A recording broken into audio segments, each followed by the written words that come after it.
ভেঙে একেবারেই ভেতরে ঢুকে গেছে। আমরা সবাই দৌড়ে কবরের পাশে গিয়ে দেখি চাঁদ মিয়া কবরের ভেতরে জ্ঞান হারিয়ে ফেলেছে। আর জসিমুল বলে উঠল, গাছে লাইট মার, আনোয়ার গাছে আছে। আমি গাছের দিকে লাইট মেরে দেখি আনোয়ার তো গাছে নেই। জসিমুল, আনোয়ার গাছে নেই রে। তাজমুল বলে উঠল, আগে চাঁদ মিয়াকে দেখ, কবর থেকে তুলে নিয়ে আয়। একটা বিষয় বলে রাখি, তাজমুল অনেক সূরা জানত এবং 5 ওয়াক্ত নামাজ পড়তো, আর সে অনেক সাহসী ছিল।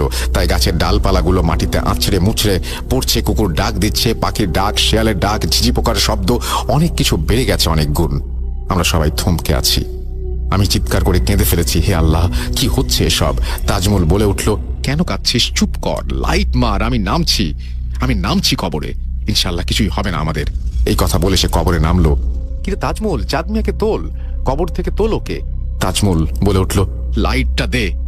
যেমনই লাইট মেরেছে চাঁদ মিয়ার মুখে, দেখি সারা মুখ জুড়ে শুধু রক্ত, রক্ত আর রক্ত। দাঁতে দাঁত কামড় বসিয়ে জিব্বার সামনের অংশটুকু মাটিতে পড়ে আছে।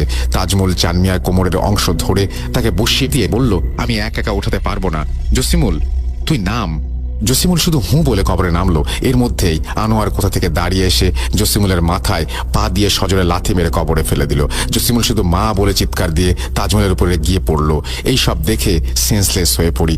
আমার যখন সেন্স ফিরে আসে, আমি তখন চোখ খুলে তাকাই, দেখি তাজমুল, জসিমুল আমার পাশে সেন্সলেস হয়ে পড়ে আছে। তাদের হাতে পায়ে কামড়ের দাগ, যেমন মাংস চিড়ে চিড়ে খায়। আমি ভয়ে ভয়ে আল্লাহর নাম নিয়ে কবরের দিকে তাকালাম। দেখি আনোয়ার চাঁদ মিয়ার বুকের উপরে বসে ডান হাতের আঙুলগুলো চিবিয়ে চিবিয়ে খাচ্ছে। কি করব ভাবতে পারছি না, শুধু মনের ভেতরে এইটুকু কাজ করছে, পালাতে হবে। আল্লাহর নাম নিয়ে সূরা ইয়াসিন পড়তে পড়তে পালানোর চেষ্টা করি, কিন্তু পারি না।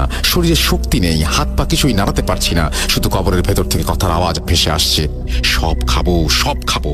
মনে মনে যতগুলো সূরা জানি এলোমেলো ভাবে সব পড়তে লাগলাম।